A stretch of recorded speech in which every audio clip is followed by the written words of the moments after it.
Hello everyone, welcome to the second video lecture for our visual research methods course, and for this particular video lecture we'll talk about visual methods as empirical inquiry. So for you to be able to really appreciate the contents of this video lecture, I invite you to read chapters 1 and 3 of the Sage Handbook of Visual Research Methods. And basically, we'll be talking about three general topics. The first one is what is social empirical inquiry, and we'll talk about the different dimensions of visual studies, and then we'll talk about the integrated framework for visual social research. So maybe at this point you've already read research and probably conducted research on your own.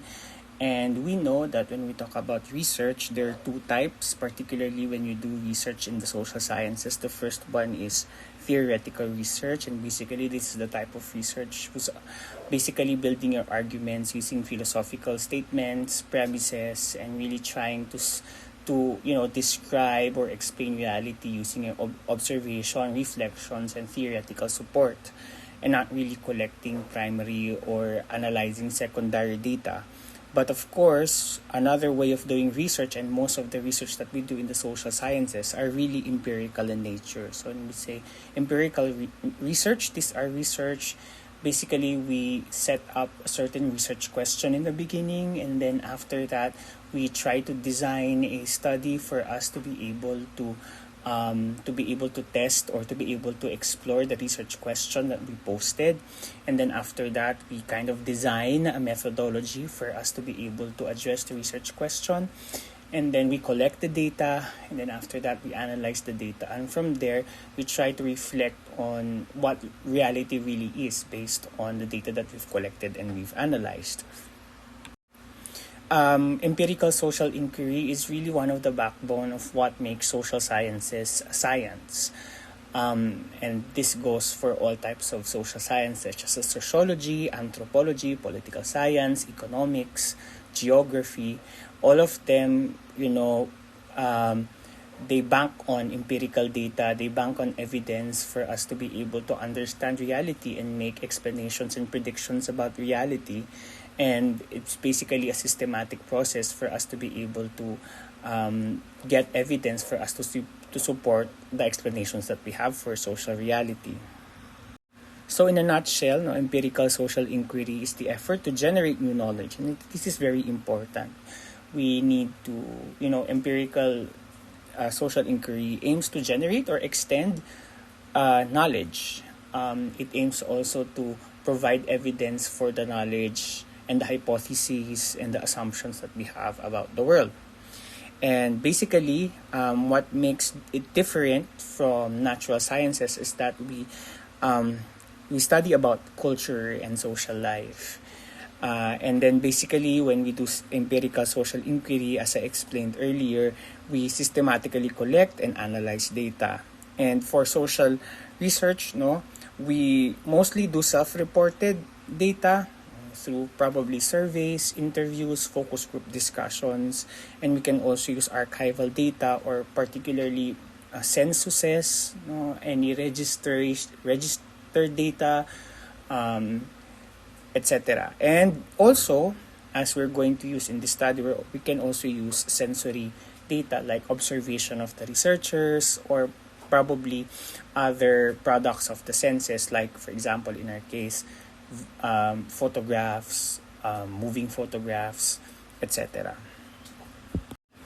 Particularly for visual studies as its own field of study, it is very much multidisciplinary, meaning when you talk about visual studies, it draws upon different disciplinary backgrounds, and mostly it can be done as an interdisciplinary research. So for example, photography in its own has its arts, it's drawing upon communication studies, it's drawing upon philosophy and aesthetics. And then of course, when you want to study about social reality, we draw upon sociology and ethnography. If you want to study about how sensations explain or affect the person, particularly their minds, we articulate it or we channel it through psychology. So there are many many, simultaneously working disciplines while we try to understand images or while we try to understand visuals. And sometimes, in order for us to be able to get the best out or the most out of the visual studies that we're doing, out of the data that we're collecting, we do interdisciplinary research, or we have a team of researchers coming from different fields. So maybe you have in a visual project, probably for example photo elicitation or photo voice, you may have there a sociologist, you may have their social worker, you can probably have there someone who's good in photography or someone who does communication studies.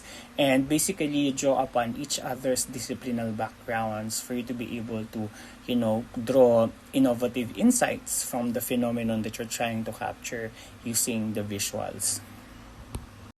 Now, in understanding the social world, we have to also go back to who's doing the research, because the visual researcher, or any researcher for that matter, has certain assumptions of the world. We call them paradigms or worldviews, and basically it influences the way we do research, whether that's visual research or your self-reported data, or when we use archival data, or we use quantitative methods. The stance or the worldview of the researcher and what they believe is important, an important or a salient way to understand social reality is very much influenced, or it's very much influencing the course of the study and the way we describe and explain the phenomenon that we're trying to be interested in. So basically, we can position the visual researcher based on three questions, or the three philosophical backgrounds. The first one is ontology. What is the ontological stance of the researcher? And basically it asks, what is the form and nature of reality, and therefore what is there that can be known about it? So basically there are two general competing things here. One, that reality is objective, meaning reality is something that's external to people, external to the researcher, and that when we measure things, we have to measure them really objectively. And usually when we think about social reality as an objective idea or an objective construct, usually we make use of quantitative research so that we'll be able to measure our phenomena, or measure social construct based on predetermined structures. But also another form of ontology is that social constructs or reality is multiple and subjective. It means that the way one person understands a certain social construct is different from another person, especially if the person comes from different social contexts. A way a person understands happiness in our country may be different from another one who's in another country, or may be different for someone who may be experiencing some form of disability. And all of their interpretations are valid, and our goal as a researcher is to be able to see patterns of how these multiple social realities can help us explain and make sense and draw insights from the phenomenon that we're trying to study. And usually that is the stance of qualitative research. The stance of qualitative research that reality is subjective, it has social and historical context, and it cannot be external to the person who we are trying to measure it or trying to describe it from. The second is epistemology. So basically it asks the question, what is the nature between the knower or the researcher and what can be known?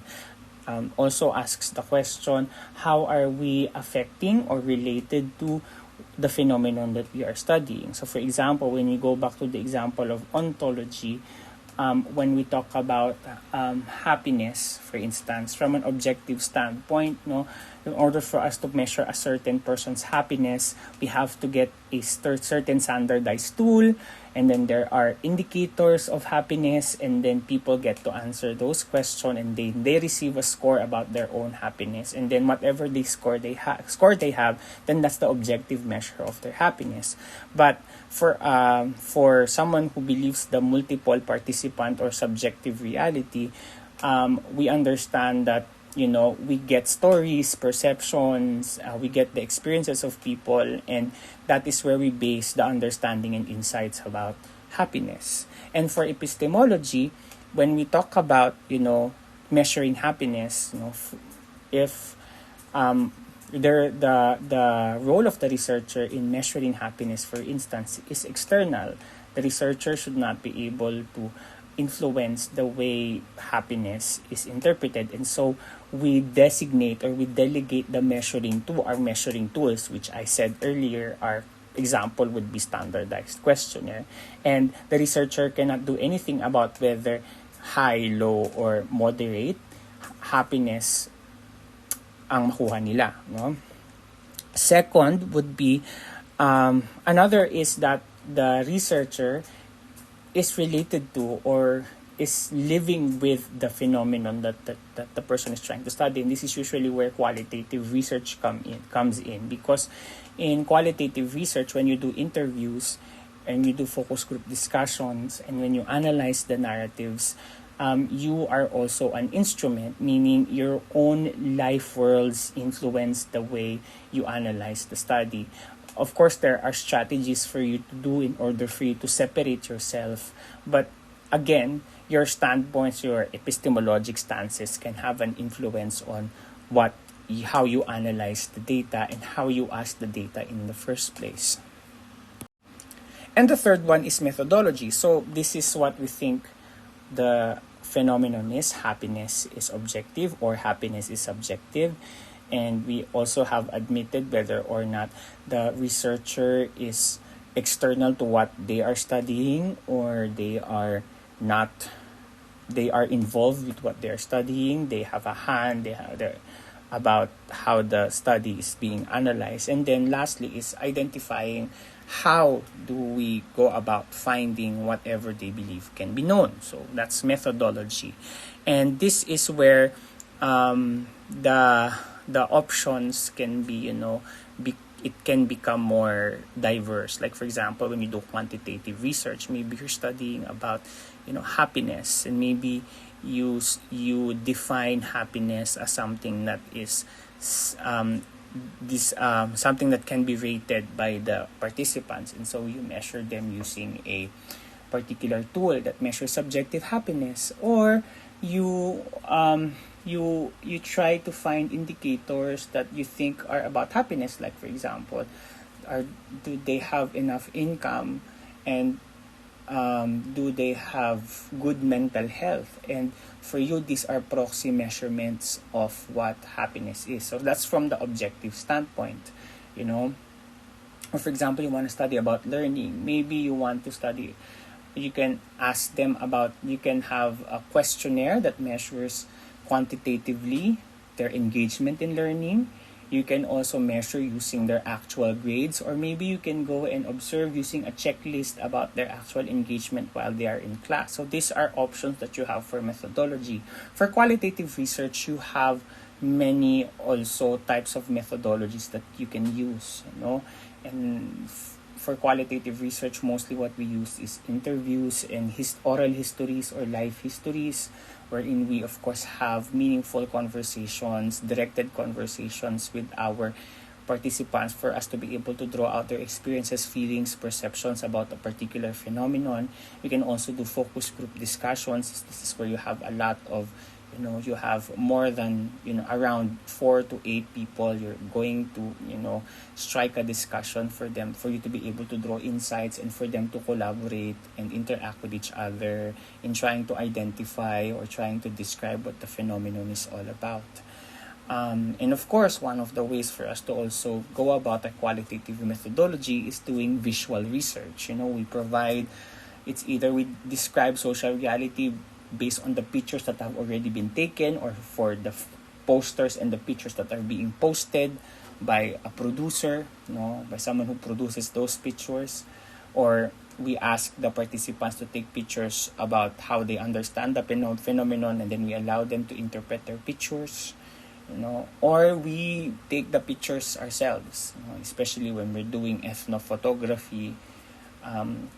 Ethno means culture, or tribe, and photography means, of course, photography. And so this basically using photography in order for us to be able to have a deeper understanding of the culture at hand.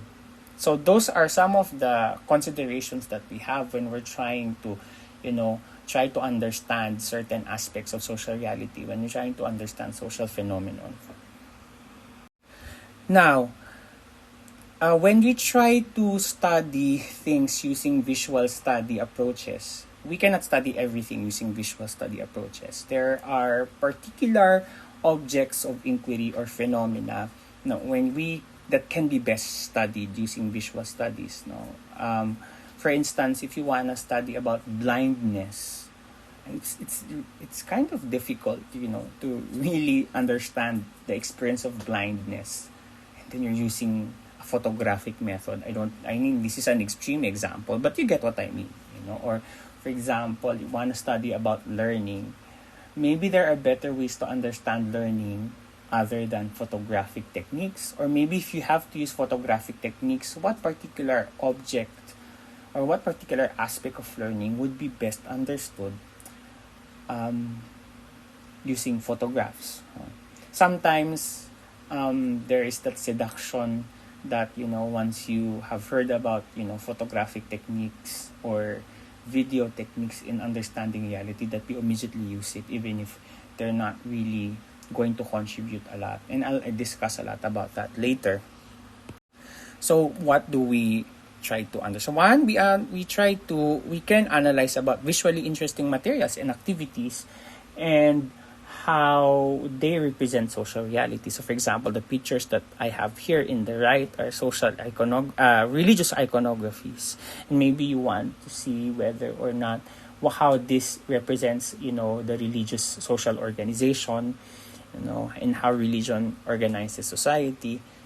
So maybe the photos are already there, or the images are already there, the artifacts are already there, and your goal is just to be able to understand how they represent a certain aspect of society. Next is how people see things, and this is good for community or participatory based approaches, meaning we allow the use of photographs for us to be able to see what the respondents or what the participants or the informants see. So, for example, we wanted to know whether a group of, urban poor women, how do they see hope? And we can use photographic methods to go beyond just telling stories, and which parts of space, the spatial aspects of their lives determine or represent hope for them. It gives us that it puts the researcher from the lens of the participant. The third is the lives that people live, especially when you're the one taking the photograph and adding that up to, understanding a social reality, probably in a community or in a group of people.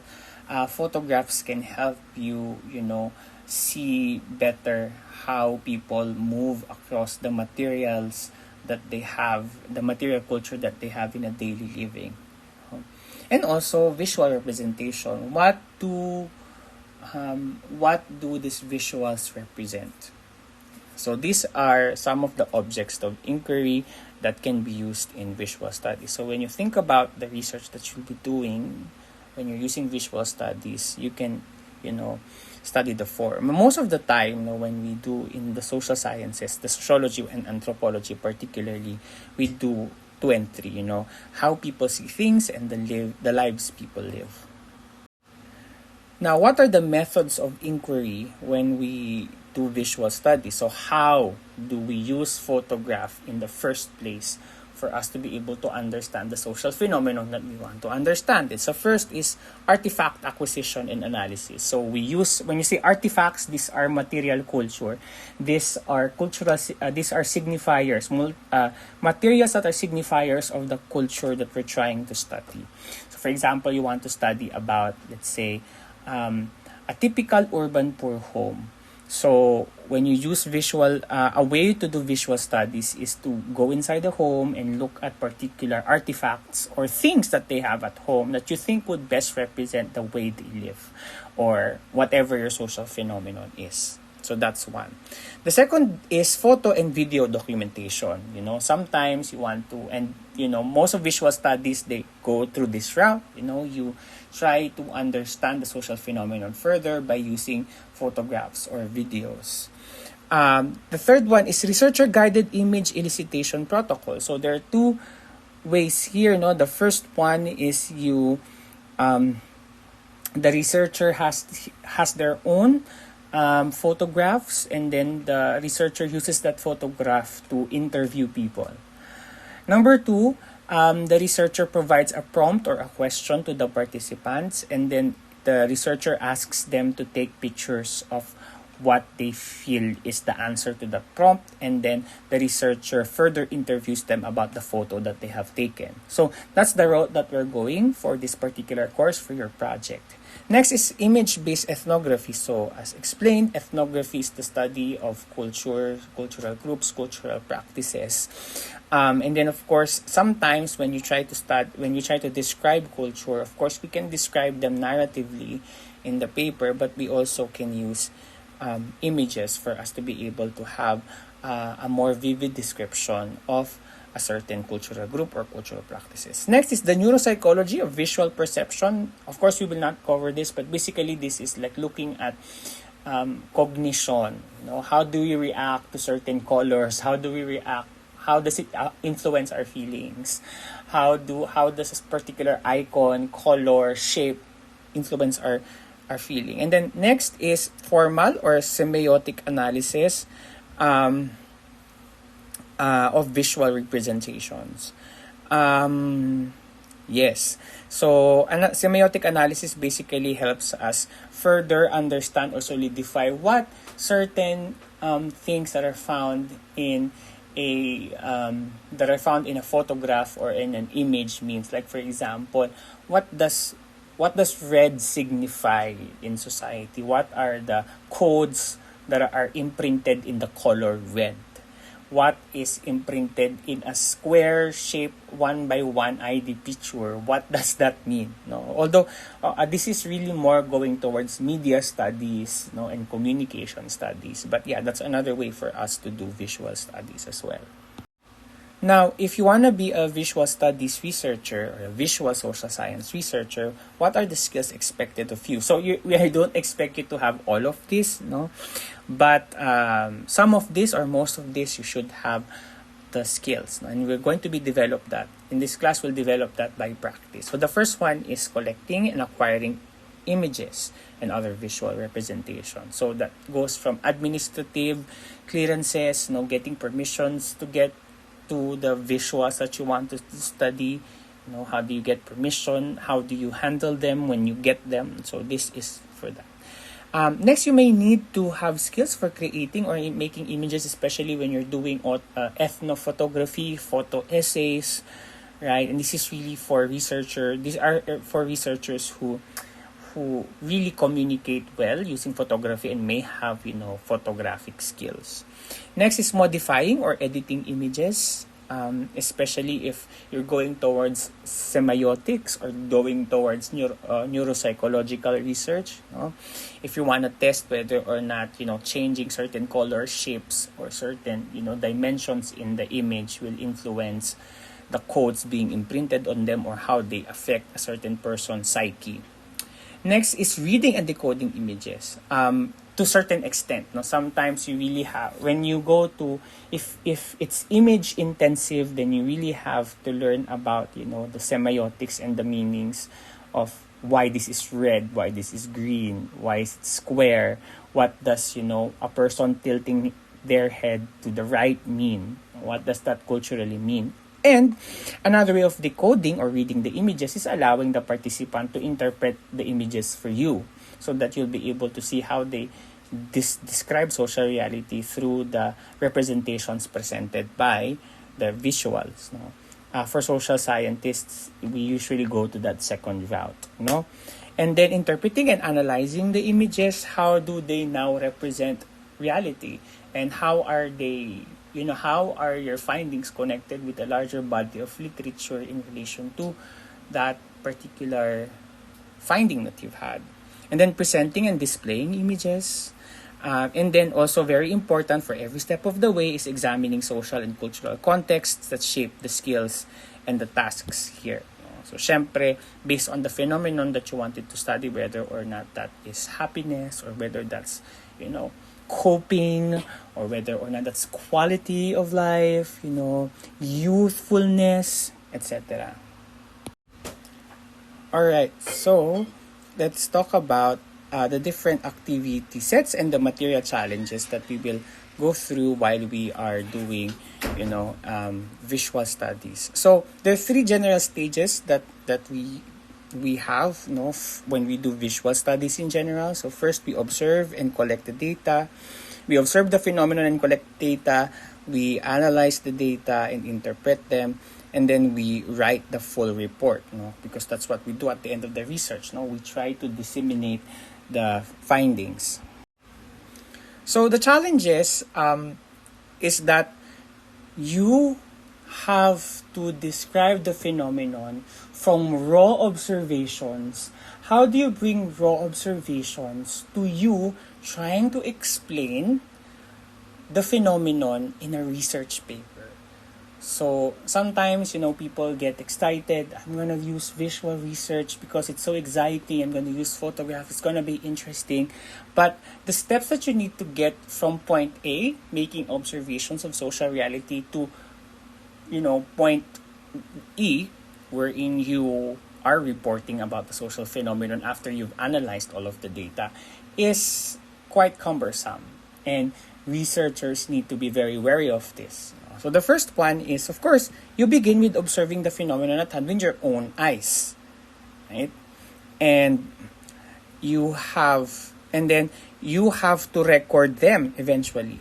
You record the individual observations. So record them, probably if you're doing general field work, you record them using field notes. But again, this is visual study, so maybe you're recording your observations using a photography, or probably you're allowing participants to do photographs. And then from the records of individual observations, you now collect the artifact, meaning you now, collect all of the visuals that you have gotten about the observations of the social phenomenon that you're trying to observe. And then after that, after collecting the artifact, you have to make them as data sets. Now, when you talk about qualitative data sets, it's quite messy. Data sets that are qualitative generally are narrative, so you have to, swim through text, very thick number of texts. But when you do visual research, you now have to swim, and you look at pictures and make sense of the pictures. And sometimes when you do participatory research on that uses visual methods, you have to swim on both photographic and narrative, explorations, and that's going to be very difficult, right? Then after that, the data set that you are trying to put together, categorize, find themes, and draw insights from, you're going to have to use them to answer the research questions that you have posed. And sometimes you don't get to use all of the pictures that you've collected, all of the interview narratives that you have gotten, because at the end of the day, it is what you've answered in the beginning that is important and that you need to answer. And then after that, after you've answered the research questions, how do you draw the lessons? What new knowledge are you generating from that? And, step 1 to, 3.1 is actually very difficult to do. It takes a lot of time. All right? And so what are the strengths and challenges of doing visual studies? No? And the main strength is that, something that usual qualitative research can't do, that photographs or visual methods can do, is that photographs can give you multiple aspects of the phenomenon, and this includes the visual aspects of the phenomenon, the spatial aspects of the phenomenon, how is social life organized through how the space is organized as seen in the pictures, how the space is described as seen in the pictures, and as people interpret the pictures. And again, if this is videos, then also temporal dimensions, but also, even if it's still photos, I believe that you can also get temporal dimensions, like time of the day and night, right, if that matters to your research. But there are many challenges, like one, phenomenal fidelity. And this is a common challenge even for qualitative researchers, because you always have to say, what is the phenomenon that you're trying to study? Is it happiness? Are you studying about, let's say, motherhood, or are you studying about work-life balance? So it's really important that from the beginning you have already defined and clarified yourself with the concept or the construct that you want to study. But sometimes you get too excited with the visuals that you see, and sometimes you try to see the visuals in another light because they are trying to give a more interesting pattern, that you are no longer looking at what the original phenomenon is. Now, for qualitative research, sometimes that flexibility of leaving the original phenomenon to get into a different phenomenon is fine. But there are certain qualitative research and certain projects that you really have to zero in on a particular phenomenon. So phenomenal fidelity is very important. It can be a challenge, especially if it's required of the research that you're doing. Next is managing a large number of data and evidence. So particularly, let's say you're trying to analyze, Instagram posts, and you can just imagine how many Instagram posts, but a certain hashtag, and you're trying to study about what does this hashtag mean for people, and you get all of the pictures on Instagram that has that hashtag, and how can you just understand everything? How can you have time for you to be able to analyze everything? So that's especially when you're doing research on images that are already there. And then, of course, there's that seduction of let's get visual data, even if you don't need them at all. And then when you are now in the drawing board and you're now already analyzing the data, you realize, oh my God, half of what I've collected I really don't need. I just got so excited because it's exciting to do photographs instead of interviews. And yeah, so we really have to be careful of is doing photography really something that is required or really improve the way we understand the social phenomenon, or is it okay that we just interview the participants? So in chapter 1, at the end of it, you'll be able to see a very nice integrated framework of doing visual social research and the options that you can have for certain research projects wherein you think visual social research can be very important. So it was organized based on the origin and the nature of the visuals being analyzed, the research focus that is being used, and the format and the purpose of the research. So let's go first to the origin. So one, how is the photograph produced? So it can be pre-existing visual artifacts. Like in your research, you're not going to be producing new visuals. You're going to be analyzing visuals that are already there. For example, you want to study about a certain how people particularly interpret a particular hashtag and how that hashtag influences a particular social phenomenon, and you get all of the Instagram posts for that particular hashtag. Those are visuals that were there already before you thought of the research. So this can be societal found individuals, like institutional or private or public visuals. Like for example, you have posters done by posters, no, of research, posters by the government, how certain posters, let's say, enhance the stigma against people living with HIV. In the 1990s, we have so many pictures that does that, no? How does this particular picture that is seen in a private space, how does it objectify women? So those types of questions can be asked. Or secondary research material produced by other researchers. But this is uncommon. Usually we look at pictures that are already there, usually in public spaces and in social media spaces. Or this can be researcher-instigated visuals, meaning that the visuals were generated during the research. So the one would be provoked or prompted products or response-generated production. So for example, describe what it means to be a mother using a photograph, and then you give them cameras, and then you ask them to answer that question using the camera. Or it can be researcher produced, probably with collaboration with other specialists, like for example ethnophotography or photo essays. You try to describe the phenomenon using your own photographs. And then what are some of the referents, or what are the subjects of your research? It can be material culture, it can be naturally occurring behavior, it can be elicited behavior like verbal behavior or visual elicited behavior, like the ones that you find here in the respondent-generated production, the interviews that can be spawned from the visuals that you present to them.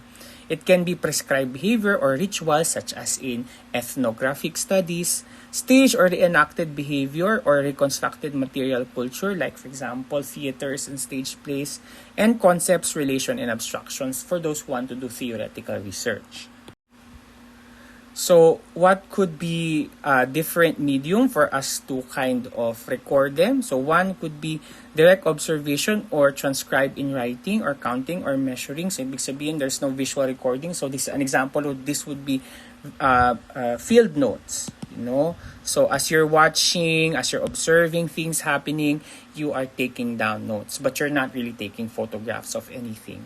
Second could be non-algorithmic or intentional techniques like drawings, or you're drawing what you're seeing, and also algorithmic and automatic techniques like photographing, taking the photograph, filming, etc. Now, for the research focus in design, the analytical focus can be the visual product itself, as I explained, the production process, where did the photos come from, what are the intentions of the persons who produced that visual, especially when you're analyzing pre-existing visuals, respondents' verbal feedback on the visuals, like for example, you're asking them about the photos that they've taken, or practices in reusing, displaying, and disseminating visual representation. So for example, when a participant posts a certain visual in their Instagram, what does that mean? So those are the analytic focus that we can have. And then for theoretical foundation, this could be related to semiotics, rhetoric, iconology, sociology, anthropology, cultural studies, etc. And then there are many theories, that you can attach or you can appeal to in order to further understand the social phenomenon and how the visuals help in further elucidating those experiences or social phenomena. So what are some of the methodological concerns? One is that, visual competencies. So meaning a certain researcher has to have appropriate operationalization and visual translation of theory, so like phenomenal fidelity that I've been explaining earlier, choice of recording devices with respect to their consequences, like drawing is different from photographing and different from filming. These are choices, so a certain choice will reveal a different aspect of the phenomenon, and this is based on the epistemologic stance of the one doing the research. And active knowledge on the cultural language and conversions of social media. What do they mean? and as are you well versed about it as a researcher. And then your ability to collaborate, right? Next would be sampling and data production strategies. Do you want to be explorative, meaning there's not much structure on how you're taking photographs, whether they're pre-existing or taken during the research project, or do you want it to be systematic? Like, do you want to sample those with hashtags? Do you want to select randomly? Do you want it to be longitudinal, or do you want to repeat it? Etc. You also want to control unintentional and intentional modifications. Like, for example, do you want to have preliminary investigation of the specific features of the field and then chances of using visual media? So you really have to, again, look at the current field and if can you really use visuals in order for us to best study the social phenomenon. And the proper in assessment of influences of the researcher conditions on the research situation. So what would be the observer effects? For example, if you're there, do you think that it will have an influence on the behavior of the people you're trying to take picture of? So I think there is. And how do you get to control that? Or don't you want to control that? So those kinds of things. And then censorship. Like, for example, can you include children, people with disabilities in your pictures? Pornography, because some people study about visuals of pornography, because the porn studies, they tell us a lot about society. So is that something that you want to explore? Apply techniques that create circumstances and diminish influences, because again, there might be observer effects. And recognize and justify intentional interventions. Like, for example, there are many instructions you can give to participants when they take pictures, and those instructions are choices and must have some justifications. How involved are you in the field? Are you not aware because it's pre-existing? Are you unacknowledged? Are you reactive? Are you interactive? Is it participatory or joint production? So those are some of the degrees of field involvement that when you do photographic research.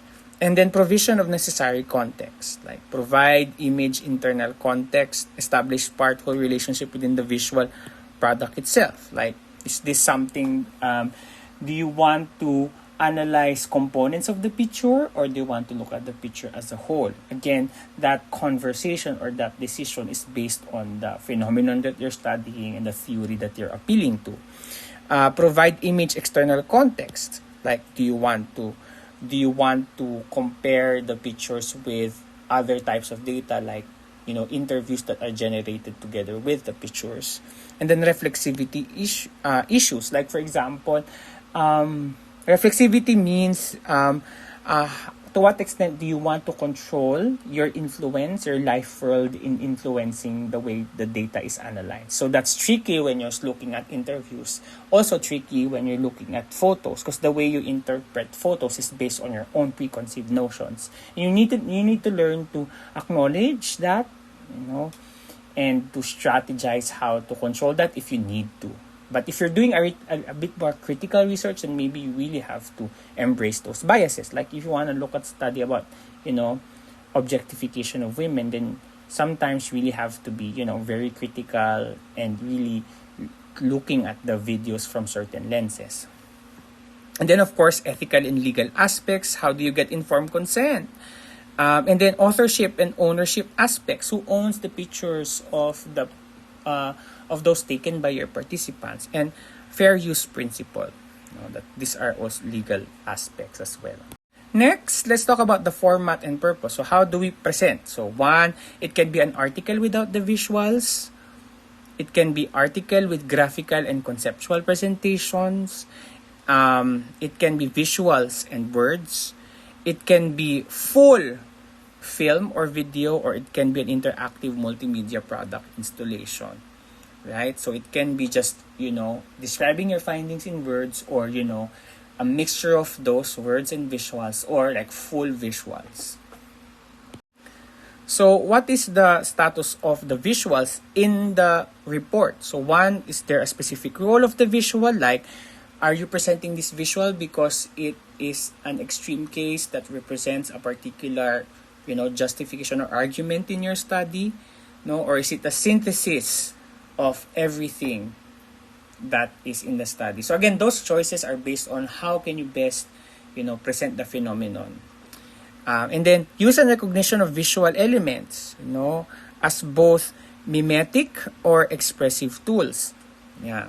And then relations or interplay with other expressive systems in the paper, like how do the pictures interact with the words in your paper? Do they relate to each other, or are they in a way different, or are they interpreting each other? By the way, mimetic is it comes from the word mimesis, and it's basically how the producer of an art makes use of the strategy to interpret and represent reality. So next we have, what is the intended or secondary use of the reports? One, it's a research output, or is it just a communication?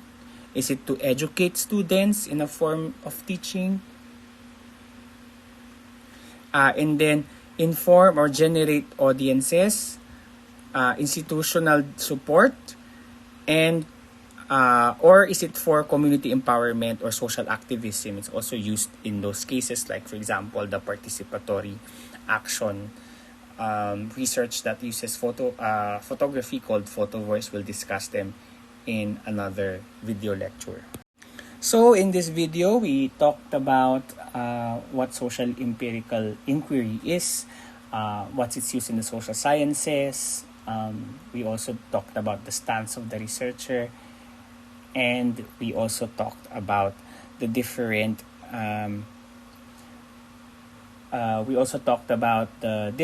objects of inquiry, methods of inquiry in visual studies, and of course the overall framework.